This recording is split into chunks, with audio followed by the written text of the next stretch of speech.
Hello and welcome to another exciting episode of the Jim Stroud Podcast. Today we have a very special guest. Special guest, tell us, who are you and what do you do?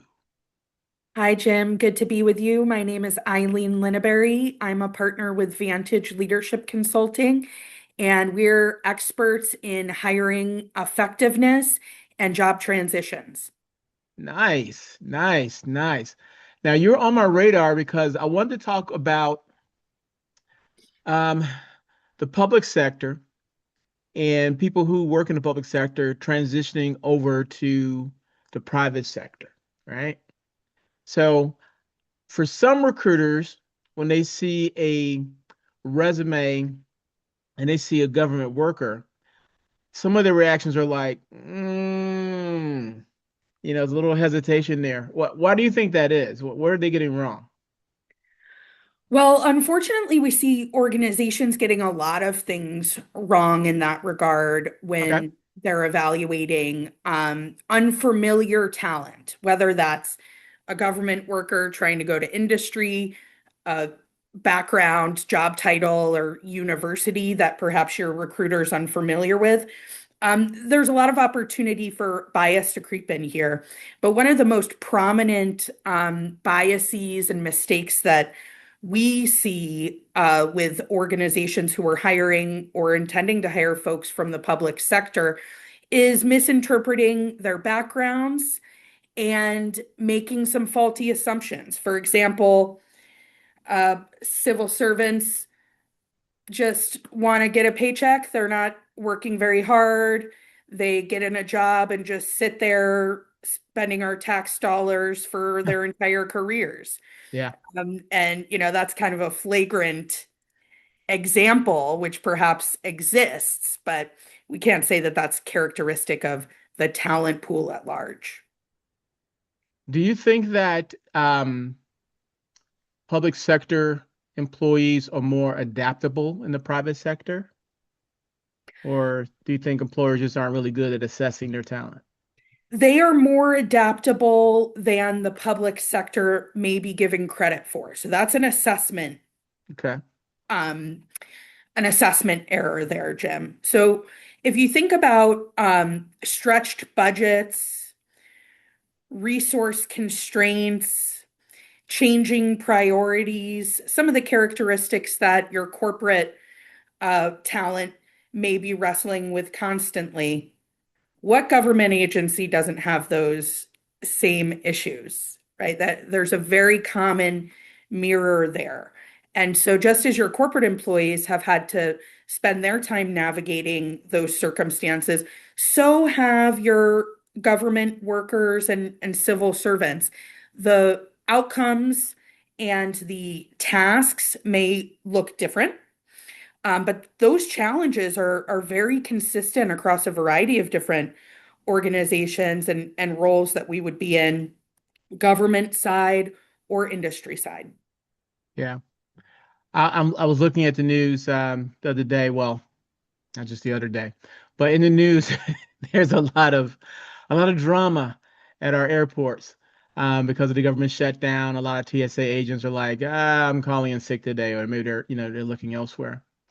It seems to me that this is somewhat of an opportunity for HR leaders to maybe fill some of their open recs with some of these people. What should it be? What should HR leaders be thinking strategically right about now in light of the TSA drama? Well, it's interesting you bring that up, Jim, because about 15 or so years ago, this is what my thesis was on in graduate Okay. school. Predicting performance of airport security luggage screeners, in particular, that role. And the TSA has done a great job with choosing people who can manage the boredom proneness, the strong Hmm. detail orientation that's required, and being able to read an ambiguous landscape. If you've ever seen one of those at the one of those pictures of what your bag looks like on the Yeah. TSA screener, there's a lot of color, not a lot of clarity there.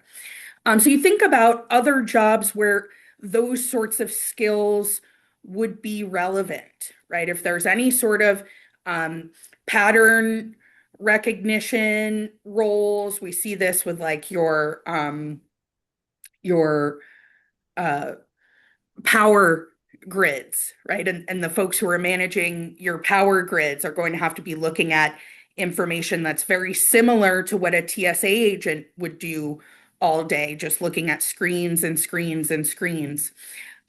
In terms of the strategic workforce, if you think about our TSA agents, they are highly trained in national security capabilities and skills.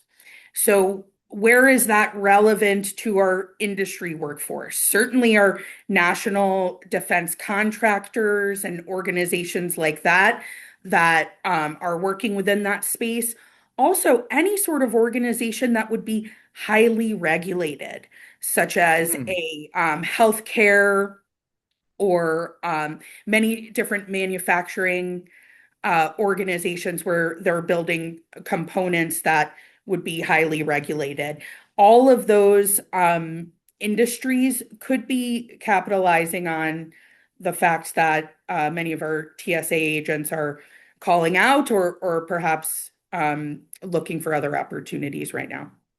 So is it, I guess, just a natural transition for TSA workers to look for work with companies that have government contracts?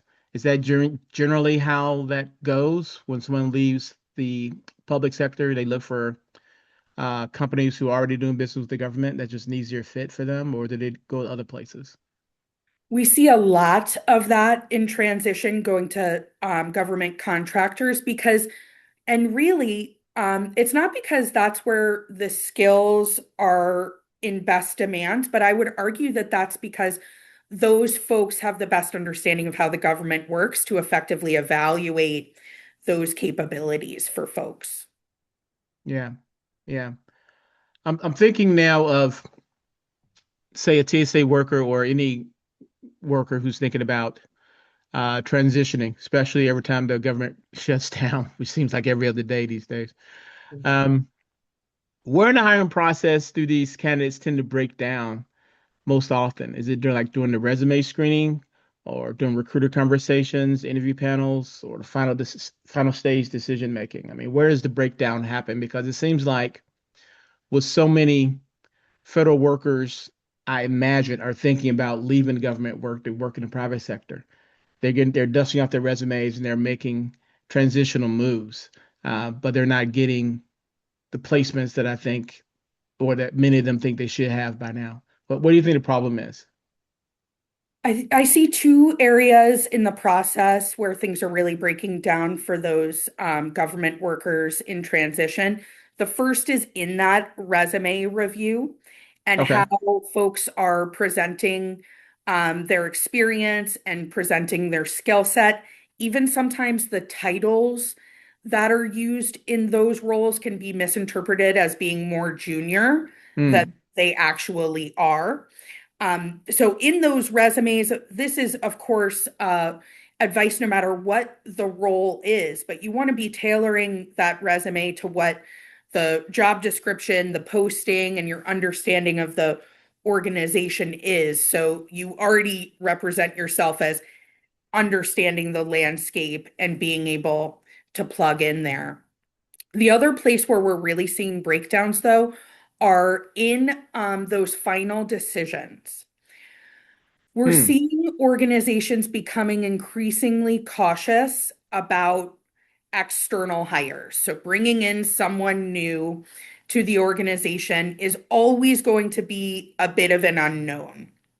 Um, with the challenges that businesses are facing today, with constant disruption, chaos is everywhere. You don't get through one crisis before the next one comes. It's perhaps fair for people to want to be a little more cautious and look for safety somewhere. But the mistake that they're making is um, caution is not rigor, right? Hmm. Just Hmm. because we invited 10 folks to meet this candidate doesn't mean that any of them did a good job interviewing, understanding what the actual skills and capabilities are of this candidate and the skills and capabilities required on the job. And so when the hiring team is not set up for success and there's an overall feeling of caution in how we're trying to make our decisions, we're seeing a lot of organizations defaulting to a safe, what they would consider a safe hire. Someone Okay. who their role, their resume fits directly with what's been seen before. And even if you're a government worker, maybe demonstrating more potential, more learning capacity, more ambition for growth, in those final decisions, some of those characteristics that are really meaningful for long-term success are being discounted by the hiring team to instead focus on, oh, they've got the same ERP implementation, or they've worked within this or that systems. A lot of the systems that the government is working on are not going to be the exact same as what your corporate organizations are working on. Mm. We can't let that detract people from getting hired. If they're able to learn and they're bringing the right capabilities, which system they're working within is minutia that's holding a lot of hiring teams back. Yeah, yeah. As you said it, I'm thinking that also fits military, people leaving the military and into the public sector. And I think it's, at least in some of the examples I'm thinking of, people are so used to being in the military, used to describing things in a militaristic way, using certain codes and shorthand. And if you're not in the military, you're like, what? Well, I don't know what that is. So I wonder, does that happen with public sector employees as well, government workers? Are they so used to doing things the government way that they can't translate their skills adequately for a private sector opportunity? Do you see a lot of that, maybe? What I see is that these folks think that they have to prove themselves through a task by Okay. describing the task and what they were responsible for, Hmm. as opposed to the outcome and the impact that they made Okay. by engaging in that task. So they're spending too much time in their interviews talking about like job description information. What are the tasks that I was responsible for? Which is informative, but perhaps not compelling. And less time talking about this is the impact that I made. I advise our administrative staff here at Vantage all the time when we're reviewing their resumes and they're thinking about what's next.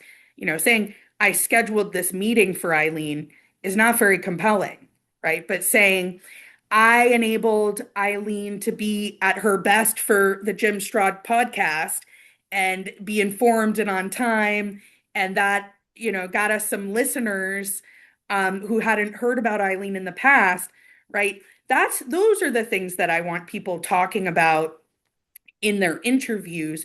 But because they know they're in transition, because they know that the audience that they're speaking to, the recruiter or the hiring team, may not be well informed about what they do, we see people overcompensating there, and it's not to their benefit.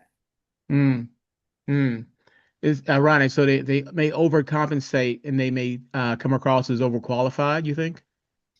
They may come across as completing tasks.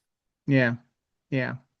But Okay. if you can understand the impact of those tasks or can tell a good story around those tasks, you're not going to be as compelling to a hiring team. The hiring managers that get it, that see a public sector worker, government worker, and they think, all right, they already have the skills that I need. I want to go ahead and hire this person. What stands out to them? What should they see on a resume that says, wow, this person is awesome. I don't care what they did. This is an awesome person. Yeah. Progressive responsibilities and taking Okay. on more is always a great example of any resume if you're looking at should we bring this person on. Um, Demonstrating how they've overcome challenges and made a performance impact. Again, very common regardless of what type of role or type of transition you're having. These are important characteristics. But for the hiring manager who has found someone who is in a government sector and looking for transition, who they want to hire, what tends to really stick out there is the energy that they're bringing to learning and the curiosity. Okay.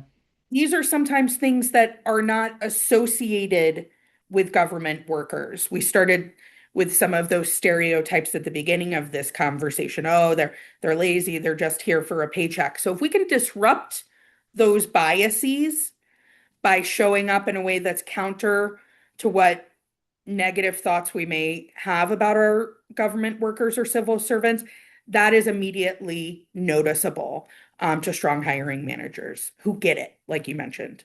Yeah. Speak to this if you would, because this is something that's come up quite a bit actually.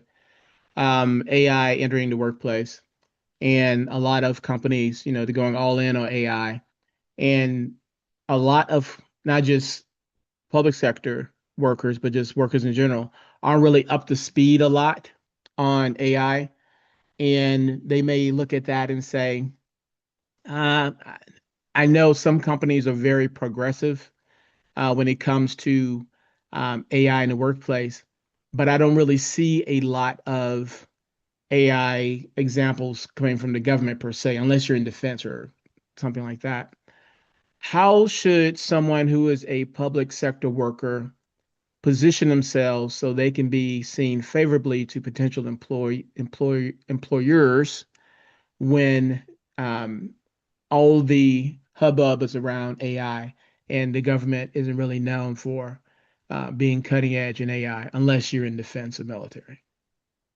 Yeah, even if through your role you have not been utilizing or even had access to AI tools, Yeah. are a great tool for job applicants.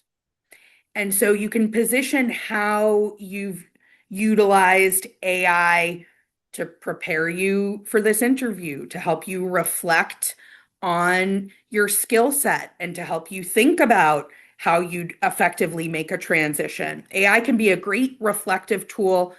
Ask it to ask you questions. You respond with your perspective.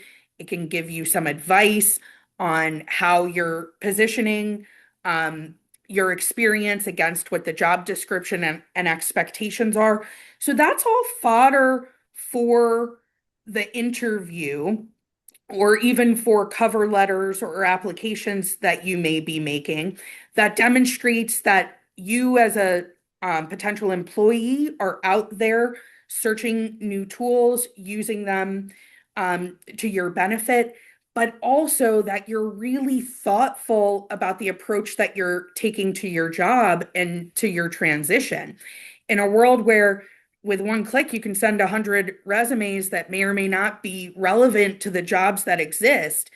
Wow, what a differentiator it is to have a candidate who's telling you and demonstrating that they've thought deeply about it and used the tools around them to understand themselves and understand the opportunity. So that's not restricted to what you're doing in your job today. Okay. Help me. Let's stretch the minds of some hiring managers out there. Okay. Name some, maybe from your personal experience, name some job titles of people in the government who are now flourishing in the private sector.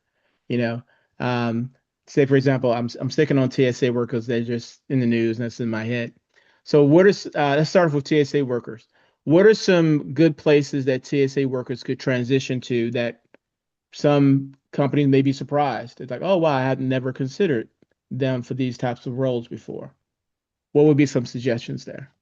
Yeah, so any role which is structured in terms of execution and requires intensive training could be a great transition for a TSA worker. So a surprising one would be someone like your truck drivers Hmm. or your delivery workers who are very regimented in terms of what's the time, what's the route, what's required of me. There's quotas of how many people do we get through, how many packages do we deliver. Very similar dynamic, and the stressors of those folks It's not consistent. Just like in TSA, you may have 100 flights going out this hour and only 20 the next hour, and it's highly fluctuating. So those sorts of delivery roles, driver roles, truck driver roles would have very complementary skills for your TSA workers. Um, DMV workers. What are some surprising ways they could transition? Yeah, well, your DMV workers are dealing with a lot of angry folks. Yeah, they Okay? are. A lot of dissatisfied folks. So your call centers, inbound call centers, where people are calling in with issues, tech support, complaints. Your DMV workers would be showing likely to show the resilience required to manage those types of interactions on the phone or in person. Wow. All right. You're good. Okay, let's say let's say they are an ex meter maid. Yeah, What well, what would you advise that? your meter maids are working outdoors, tend to be alone. They have tend to have a government vehicle that they're driving. So what about your linemen and your line women who are working on your telephone poles and your Hmm. electric lines and your electric grids? These would be similar working conditions that they may be well suited for. Interesting. Okay, one more. Let's say firefighters. Say someone's a retired firefighter, or they just figured out that wasn't a job for them. Where would you maybe advise they transition to? Your firefighters would be great workers in any sort of emergency management. So if you think about your nuclear power plants and how we prepare to make sure they don't melt down, if you think about your theme parks and how we make sure that there's no loss of life at those theme parks, there's no Hmm. major uh incidents with any sort of crowd control. Those would be very relevant experiences that your firefighters would likely be well poised to learn to deal with. Wow. Wow. Okay. Okay. You're stretching my imagination too, which I do appreciate.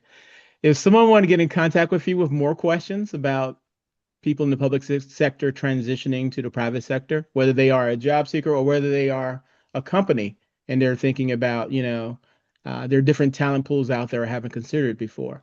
How can they contact you for more information?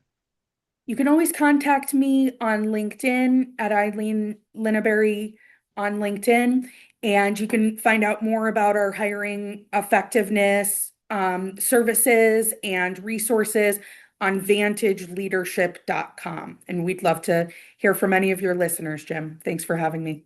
Very cool. And to make it easier, I'll also drop a link in the podcast description. So if you're listening or watching, just check the podcast description. Information is right there. Eileen Linnabery, thank you so much for your time. Thanks for being on the Jim Stroud Podcast. Good to be with you today, Jim. Thank you.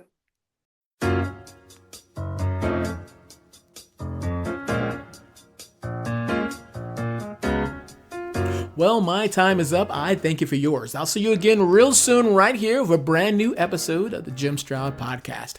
If you have any questions, comments, or concerns, feel free to reach out to me. I can be reached by email at jimstroud@jimstroud.com. And one last favor, if I may ask, please rate this podcast. 5 stars is preferred, but please comment with your honest opinion. I really appreciate that. All right? Okay, until next time, bye-bye.